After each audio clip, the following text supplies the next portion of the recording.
Pas de liste élargie, mais seulement 23 joueurs, un groupe de 23 joueurs annoncé par Didier Deschamps aujourd'hui pour les 3 prochains matchs qualificatifs à la Coupe du Monde 2022 pour les Bleus. 3 matchs face à la Bosnie, l'Ukraine et à la Finlande. 23 joueurs, un absent de marque, c'est Olivier Giroud, c'était plus ou moins attendu.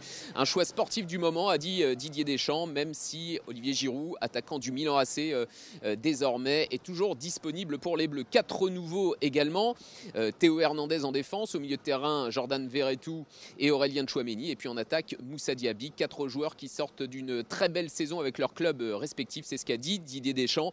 Début du stage des Bleus, ce sera lundi à Clairefontaine, avant d'embrayer donc sur 3 matchs en très peu de temps pour les Bleus. 3 matchs importants, on le rappelle, pour la Coupe du Monde 2022.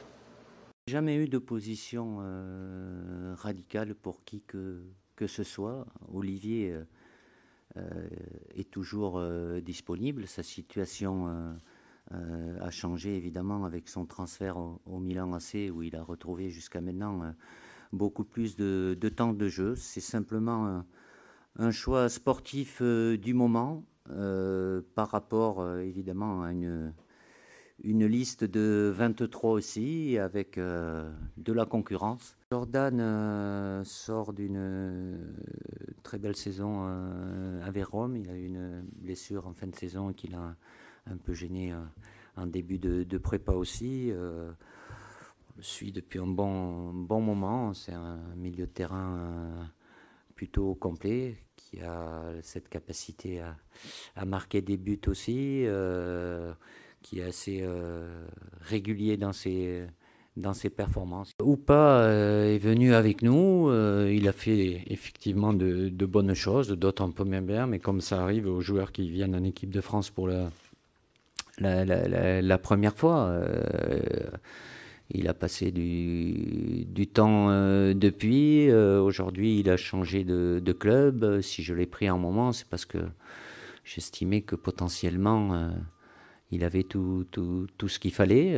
Je ne vais pas changer d'avis aujourd'hui. À partir du moment où il maintient son niveau de performance, voilà. Après, il y a une question de concurrence aussi. Et comme il le sait, je vais vous le dire aujourd'hui, si j'ai appelé Steve dans le groupe, c'est en position de numéro 3 et c'est Mac Maignan qui sera numéro 2.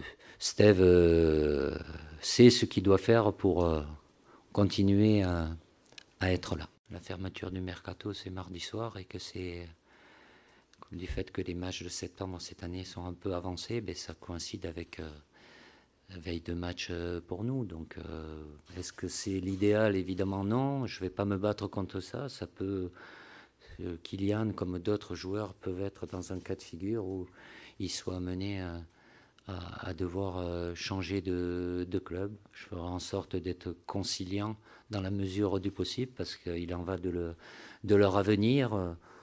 Ne me demandez pas s'il y a une décision qui va dans un sens ou dans l'autre, les conséquences. C'est leur décision, ça leur appartient aux joueurs, c'est leur carrière. Voilà, je suis pas à leur place. Je peux être amené à en discuter avec eux, tout au plus donner un avis, mais je le répète, la décision leur appartient.